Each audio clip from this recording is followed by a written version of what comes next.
ایک چیز ہے، ایک دعا ضرور پڑھا کریں، اللہم انی اعوذ بک من زوال نعمتک، بس اللہم انی اعوذ بک من زوال نعمتک، اے اللہ مجھے نعمتوں کے زوال سے بچا۔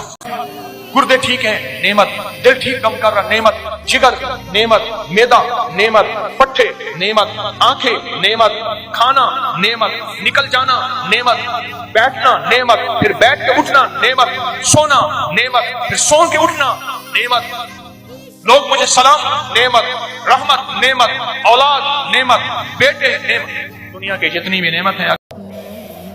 اور اس کے پڑھنے کے 5 اوقات بتاتا ہوں۔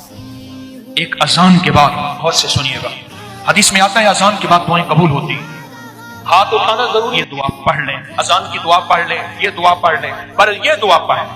دوسرا وقت جب مرغ بانگ دیتا ہے، وہ دن کو دے، صبح دے، شام دے۔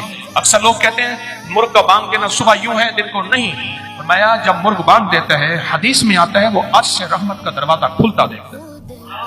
تیسرا فرمایا جب نماز کے لیے اقامت ہو رہی ہوتی ہے، اقامت ہوتی ہے جماعت کھڑی ہونے سے پہلے، جب قد قامت الصلاۃ آتی ہے، وہاں جو دعا مانگو قبول ہو۔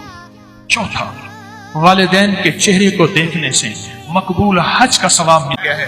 جو والدین کے چہرے کو دیکھ کے یہ دعا پڑھے گا، اور آخری سن لیں بڑے غور سے، بہت غور سے سن لیں، بہت توجہ سے سن لیں۔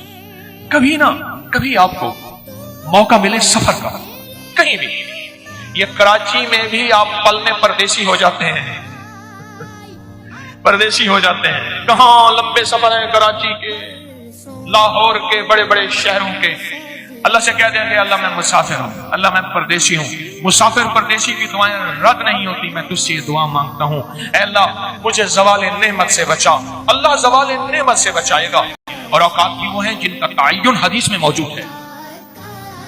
پہلے دعا ایک دفعہ یاد کرنے کی نیت سے میں آپ پڑھ لیں، اللہم انی اعوذ بک من زوال نعمتک، اللہ میں تجھ سے پناہ مانگتا ہوں نعمتوں کے زوال، مانا یہ ہے